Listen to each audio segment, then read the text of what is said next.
So I know that the two of you have a blended family.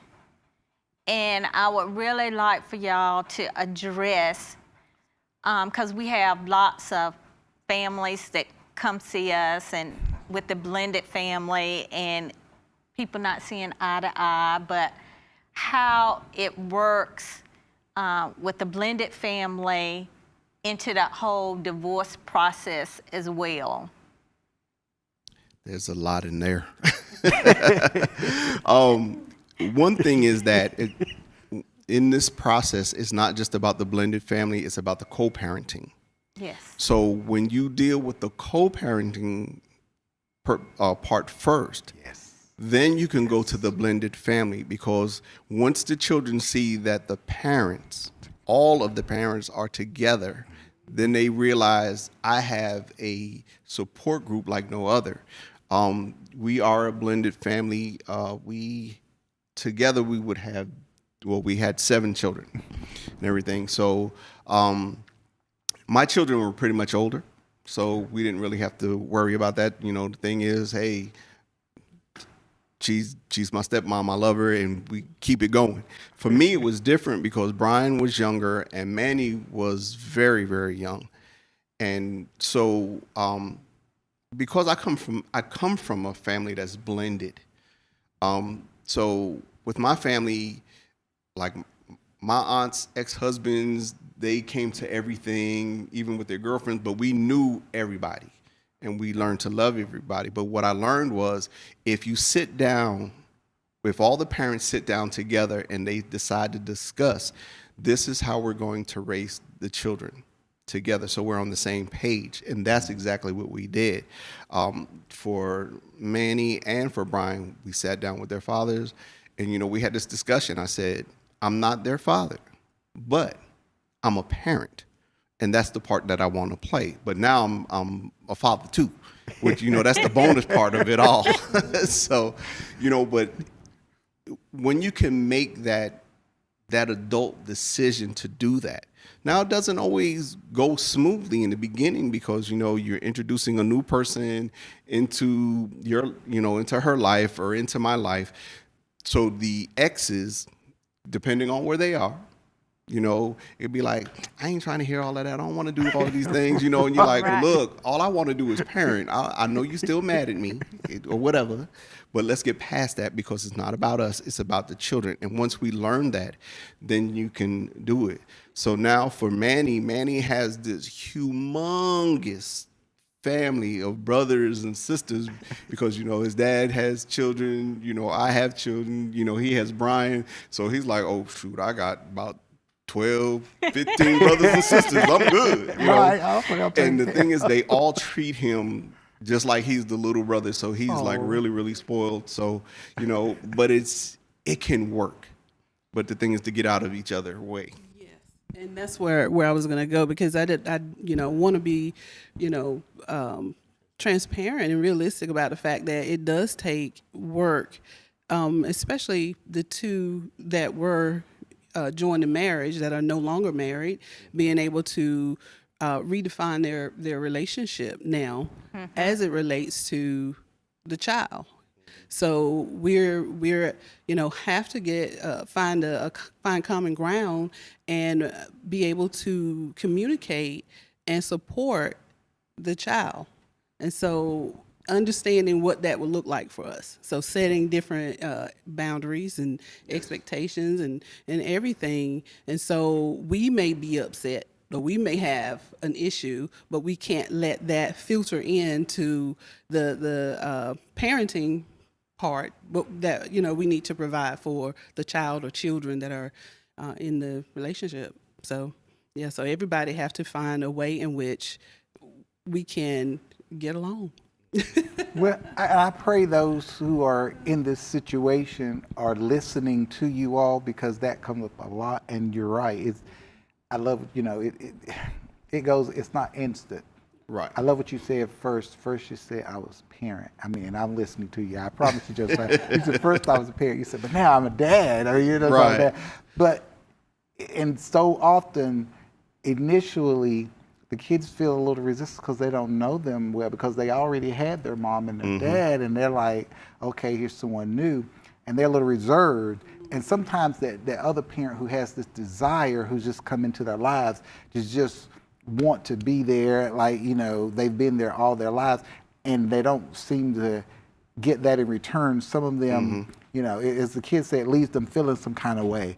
And so I'm glad y'all shared it. Thank y'all for sharing that, you know, information, because there are a lot of people out there who really need to hear what you all are saying about blended families, because there are a lot of blended families out there who are like, okay, what do we do?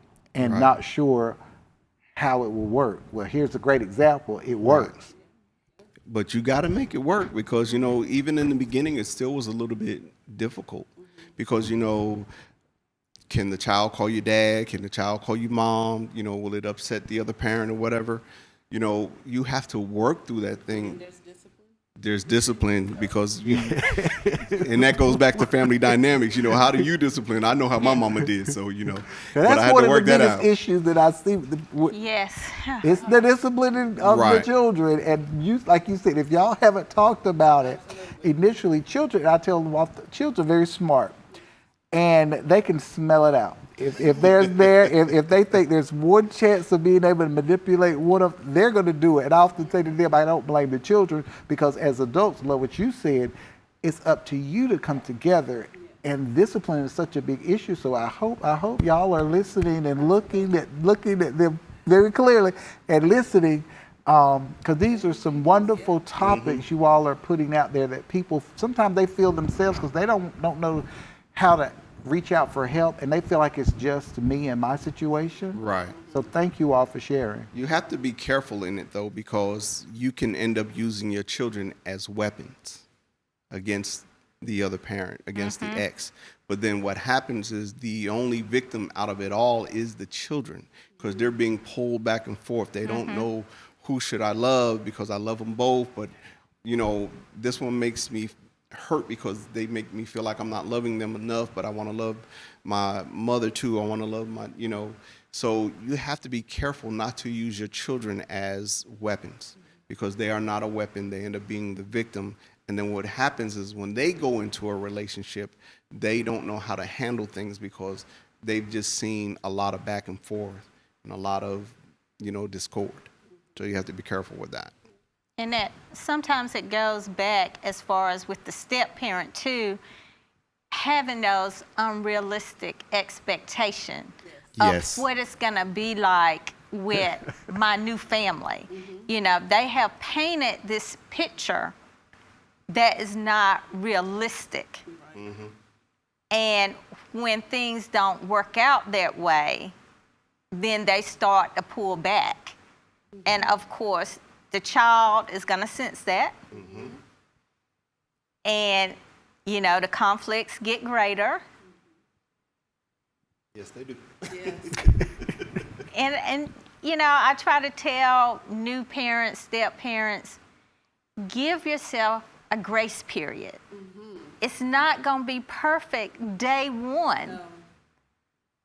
It takes a long time to gel with the new family. Create that bond. I read somewhere where it's like at minimum 2 to 3 years. Oh, wow.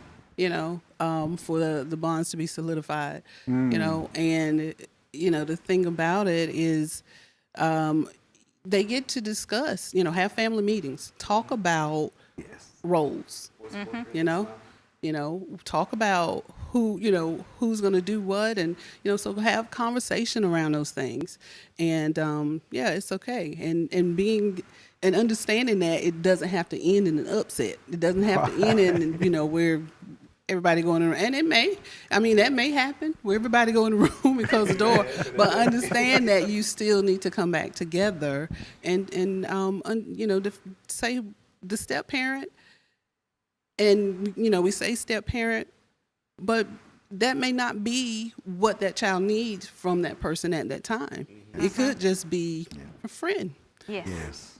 You still know that you're an adult. You have certain authority or what have you, but it may just be at this time a friend. Let's get to know each other at that level before we, start saying, okay, I'm your stepdad or I'm your stepmom, and I get to say, so Right. yeah. Because a lot of kids are in their minds, I have a mom and I don't hear need that another a lot. mom. Right. I have a dad. I I hear don't that. need another dad. Right. But it would be great to have a friend, Right. someone that I can talk to, someone that is not going to judge me, Right. but will be there, and I will feel comfortable in sharing with that person. Right. I mean, that's why I started out with, I'm a parent. Now, I don't have to be your daddy, but I'm still a parent. I know how to parent. That's the key. So in that, because I had to come from that point of view, because when you already trying to come in, I'm your new dad. Right. You can't be new anything. You just a new person that's in my life. How do you handle that? And you haven't had any discussion with the biological parents. You haven't discussed how are we going to work together to be able to parent this child so that they don't be running from one side to the other, trying, when you was young, you're trying to play, you play what them they sides do. so you can get what you're going to get. Right. So, for me, Manny taught me how to really be a dad because he was so young. Wow. He was 3.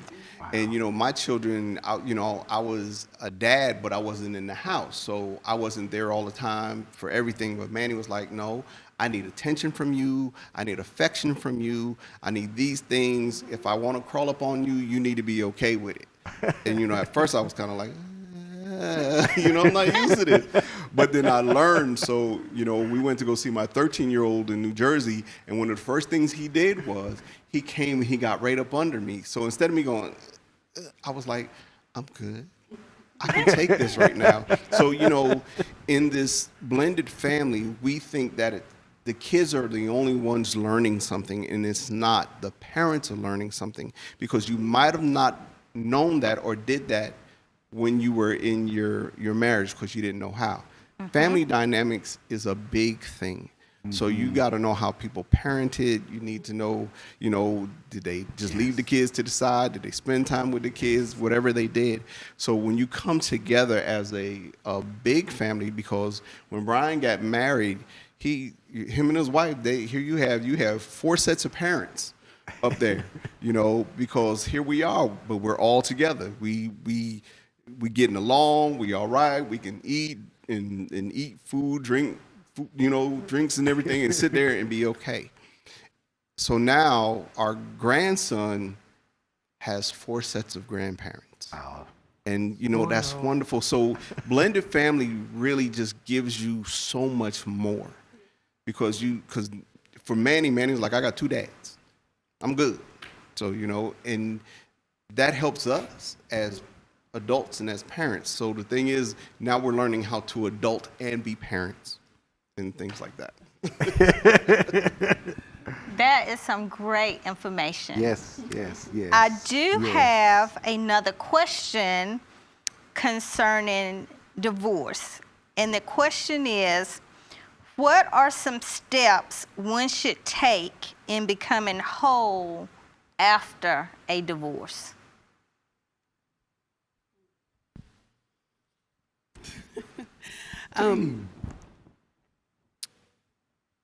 One of the first steps would be to take time. Take time to understand who you are as a person, who you are in Christ, who you are as an individual. Take time. Also, seek support. Whether it be professional support with the therapist or, qualified counselors, seek the help that you need because divorce is difficult.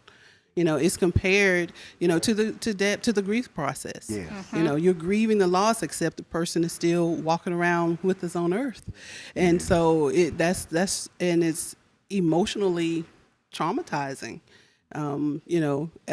So I definitely would say seek professional or seek qualified counselors. Also, seek safe support, from natural supportive people, your family, your close friends that you can trust, and definitely don't rush into another relationship. Yeah. So when you say take time, that's one of them. Not time to get to know you, get closer to God, and not rushing into another relationship. So yeah, you want to add something? Learn to love yourself and learn to be okay being by yourself. See, because we are relational creatures, we long to be in relationship. Not understanding that during that time, our relationship should be with God. We are both products of divorce. We've been divorced and everything. So I've been divorced twice. She's been divorced once. So when we got together, we were really at a place where almost all of our attention was given to God. All right. So, and we were like, some God, I'm good. I don't need nobody else. I'm good with you. I'm going to be all right. And then the next thing you know, here she comes. She right there. Boom. I'm like, are you serious? Are you? And then, but it was the same for her. She was telling somebody, I don't need nobody. I'm good. I'm good by myself. I'm loving myself. I'm good. Me and God, we got this thing going on. And then here I come. I pop up. And then, we got together and we're going on 13 years. Wow. Praise God. And, so there is life after divorce, but it doesn't have to be instant. Just because everybody else is booed up with somebody doesn't mean that you need to, because God's like, I know you just got out of this divorce, and I know you think it was him or you think it was her, but there were some things about you that I need to clean up as well. And that's some of the stuff that we talk about in divorce care as well. We focus on the other person when we first get started, maybe the first 2 weeks. After that, it's all about you. Because if you go into your next relationship the same way you were in that last relationship, you're going to end up having the same issue you had before. Yes. So we're trying to help you not have that again. They call that insanity when you keep doing it over, and, people are like, I don't know why I keep ending up with the same kind of people. Maybe they ain't ending up with the same kind of people. Maybe you just being the same person. A friend of mine told me a long time ago I was having some issues. He said, there's only one consistent factor in the things that you're doing. I was like, what are you talking about? He said, you. He said, you are the consistency. You are that one constant thing that's always there when those issues are happening. So is it the other person? I was like, okay, just get out my house, because you don't make me feel bad now. But we have to understand that in divorce, not saying that you went out and cheated because the other person did or whatever, but there's something. When things end up finishing, I'll say, you have to look and see what were some of the things that I did or didn't do. You don't have to be perfect for anybody. I'm not perfect. I'm not a perfect person. She's not a perfect person, but she seems to be perfect for me. Right? And that's what makes the difference. And when I look at her not to be perfect, but still be perfect for me, it makes me be able to love her even more. So, and we have to look at those things. So when after divorce is over, take some time to look through your relationships and see, is there anything that I did over and over and over again that seems to be something that could be causing an issue? Not just for that person, but for myself, the way that I'm thinking, the way I see things. Because family dynamics, if you know that you have, 4 or 5 uncles and aunts and stuff, they got married and they've been divorced like 15 times a piece, then you might have grabbed some of that stuff and took it into your relationships. Marriage is like a buffet. You take the things that you like and you leave the rest alone. If you don't like eating that one particular item anymore, you stop eating that item, and then you go to get something healthier. You get some greens and some kale and things like that. But we keep looking at marriage like it's supposed to be this one thing, and it's not. It's different for everybody. So when people look at our marriage, they go, "Oh man, I want a marriage like yours." No, you don't know what we've been through, so you might not want Right. this. So and when you get divorced, you have to look at what don't I want to take into my next relationship. So. And the last thing I would want to add is definitely take time to, ask God to forgive you for your part in whatever it may be, and also eventually to forgive the other person as well. So.